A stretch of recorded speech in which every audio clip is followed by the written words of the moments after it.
Assalamualaikum everyone, it's Syauki. Selamat datang ke channel aku. Terima kasih bagi mereka yang klik ke video ini. Bagi mereka yang dah subscribe ke channel aku ucapkan ribuan terima kasih.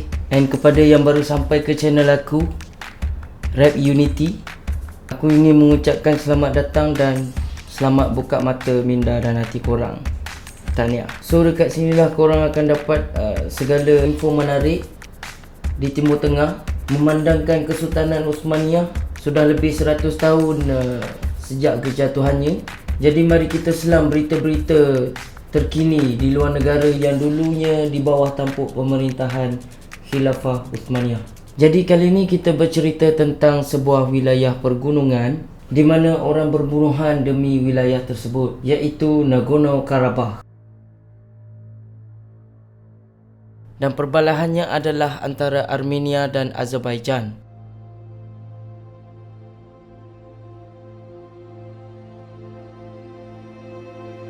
Askar dan rakyat biasa juga ramai terkorban dari kedua-dua belah pihak.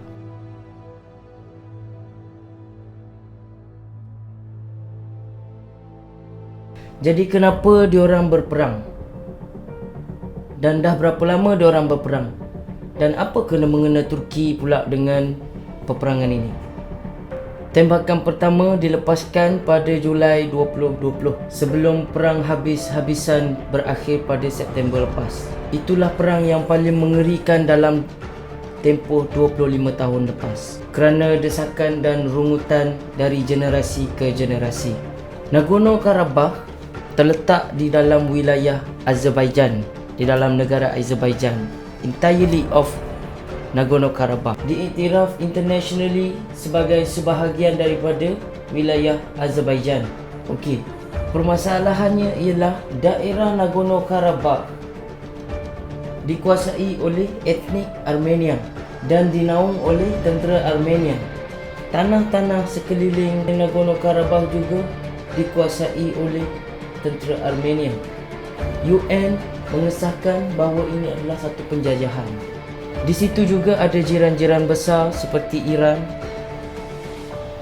Turki yang merupakan allies lama, kawan lama, dan Rusia yang supply senjata kepada kedua-dua negara ini untuk berperang.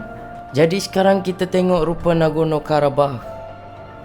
Keluasan daerah ini adalah 5% daripada wilayah Azerbaijan. Tapi bayangkan Armenia dah menjajah Nagorno-Karabakh dan kelilingnya hampir 10% dari wilayah Azerbaijan. Lebih kurang 150,000 orang menetap di sini. Mereka membuat pilihan raya, mengundi dan menubuhkan kerajaan mereka sendiri. Tapi sekarang tempat ni dah menjadi medan perang. Ramai yang tinggal di basement kerana dihujani bom. Separuh dari penduduk di sini dipaksa berpindah. Okey, masalah tentang daerah ini adalah ia dah lama dijuangkan oleh Azerbaijan. First, Iran kuasai daerah ini pada pertengahan abad ke-1800. Kemudian, Rusia ambil alih. British dan Khilafah Osmaniyah juga turut terlibat dalam penaklukan Nagorno-Karabakh.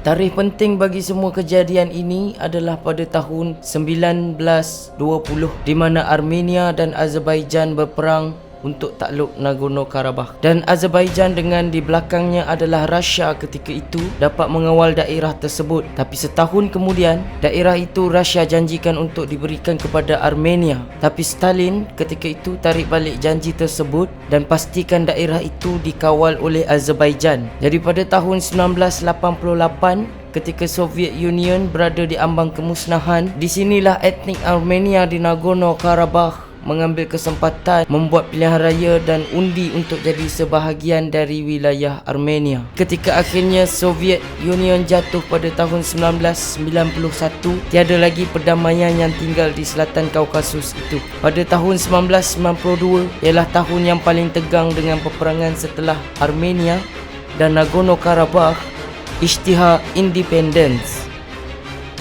Dua-dua pihak menuduh masing-masing kejam Ratusan ribu penduduk tempatan Azerbaijan dan Armenia telah terkorban. Jutaan rakyat terpaksa keluar meninggalkan rumah mereka. Akhirnya, Armenia menekan pasukan Azerbaijan keluar dari Nagorno-Karabakh dan menakluk daerah-daerah di sekelilingnya, dan semuanya berakhir dengan perjanjian ceasefire pada tahun 1994.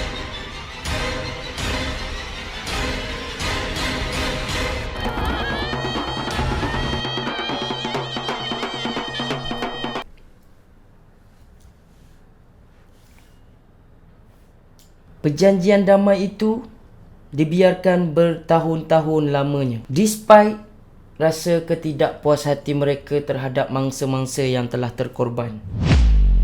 This conflict has always been kind of put on the back burner. There's always the danger of some terrible incident causing a new escalation, in which case things could get totally out of control given the huge amount of weaponry we have on both sides.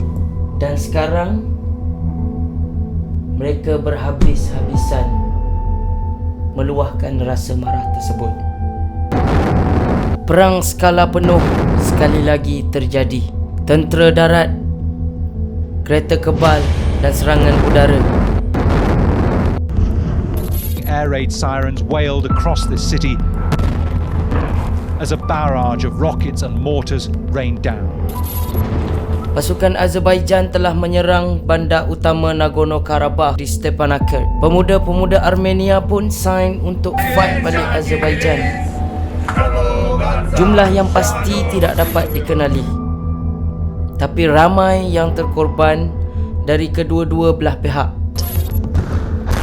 Pasukan Armenia pun ada menyerang Azerbaijan.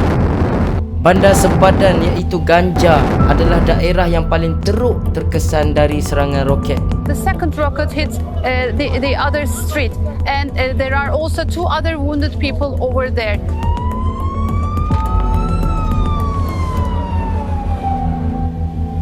Jadi bagaimana dan kenapa benda ni boleh terjadi sekali lagi? Armenia kata Azerbaijan serang dulu. Azerbaijan kata dia act in self-defense. Tapi apa yang pasti ialah mereka bukan sebab nak berang sangat pun. Kalau ikutkan ketenteraan Azerbaijan jauh lebih hebat daripada ketenteraan Armenia. Perbelanjaan ketenteraan Azerbaijan jauh lebih besar dari perbelanjaan ketenteraan Armenia. Tapi banyak negara-negara lain yang terlibat sama in a big way, yang membuatkan konflik ini harus dihentikan. Hubungan Turki dan Azerbaijan melibatkan budaya dan sejarah. Orang-orang Azerbaijan juga berbicara dalam bahasa Turki kerana mereka juga adalah bangsa Turki. We call ourselves one nation, two states. What happens there, of course, is of direct concern to us. It affects, our borders, it affects our region. Walau bagaimanapun, orang-orang Armenia juga ada mencari pertolongan luar. If there is also a direct involvement of Turkey, and I don't see that Turkey is going to pull out from the region, we have to somehow, change some geopolitical approaches of our state, further strengthen our relations with brother countries, Russia, United States, Iran and China.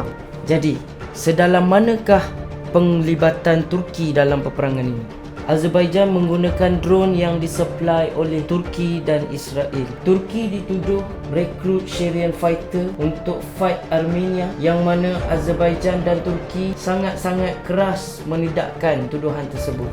There is no evidence of the so-called Syrian fighters going to Azerbaijan or facilitated by us. There is evidence of Lebanese Armenian individuals, I guess, or militia, going there.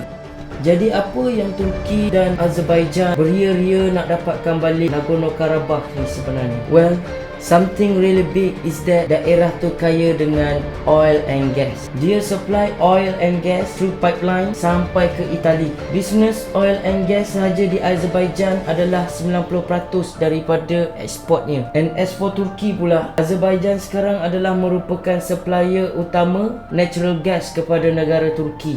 Jadi secara logiknya, sebarang ketidakstabilan sangat buruk kesannya terhadap bisnes dan kerjasama antara negara yang terlibat. Azerbaijan tuduh Armenia serang pipeline utama, yang mana Armenia menidakkan tuduhan tersebut. Yang paling penting ialah industri oil and gas di Azerbaijan sangat-sangat membantu negara tersebut. That's given Azerbaijan the revenues to build up a new army after it had lost a humiliating defeat back in the 1990s. Antara sebab lain, Turki dan Azerbaijan menzahirkan diorang punya support terhadap penyerangan di Nagorno-Karabakh adalah kerana salah faham ini sudah terlalu lama. Kini masanya untuk keluarkan nanah daripada luka tersebut. Main concern is to find a diplomatic solution to this. But as I said, for this peace to be sustainable, it needs to be based on a plan to end the occupation. Ya, dari tahun ke tahun banyak sesi negosiasi telah dibuat. UN dah offer bundle of resolution untuk stop perang di Nagorno-Karabakh, dan ada juga organisasi besar international yang turut terlibat, termasuklah sebuah company bernama Minsk Group dikepalai oleh Rusia, France dan US. Diorang hampir-hampir berjaya membuat kedua-dua pihak berdamai, tapi akhirnya tak menjadi. The two sides basically never really fully accepted that plan. They were always looking to see if they could just improve their options. Ateşkes olmasın, onlar da reddolup geçsin, koysun Azerbaycan halkı dinmez dolansın. Ayrı bir şey istemirik. A ceasefire is good, certainly good, but the problem must be solved. A ceasefire must solve the problem, that is our independence. One can completely understand the Armenians saying that we are the majority population, we've lived here for centuries, we're surrounded by Armenian churches and cemeteries, and we don't trust Azerbaijan to rule over it. And you can also completely understand Azerbaijan saying to take away Nagorno-Karabakh is to kind of tear a massive chunk out of the middle of our territory, and that's completely unacceptable. Dua-dua pihak menuduh masing-masing kejam, pembunuh dan perampas. Jadi sukar untuk membuat perdamaian. Ceasefire hanya untuk pause perang seketika sahaja. Ianya tak boleh menyelesaikan masalah. Jadi guys, aku harap apa yang aku share kat korang ni bermanfaat. And kalau korang rasa benda ni bermanfaat untuk korang dan orang di luar sana, korang share lah, alright? Korang boleh tinggalkan pendapat korang di ruangan komen, dan kita sama-sama rungkaikan setiap permasalahan cewa. Okay guys, thank you so much. See you guys in the next video. Assalamualaikum warahmatullahi wabarakatuh.